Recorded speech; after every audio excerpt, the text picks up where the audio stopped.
மடியினில் சாய்ந்திட துடிக்குதே, மறுபுறம் நாணமும் தடுக்குதே.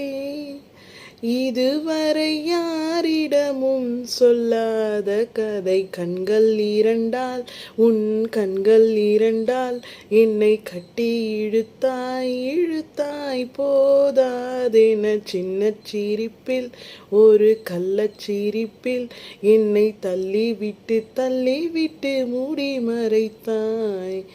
பேச எண்ணி சில நாள் அருகில் வருவேன், பின்பு பார்வை போதும் என நான் நினைத்தேன். நகர்வேன் என்னை மாற்றி. கண்கள் இரண்டால், உன் கண்கள் இரண்டால் என்னை கட்டி இழுத்தாய் இழுத்தாய்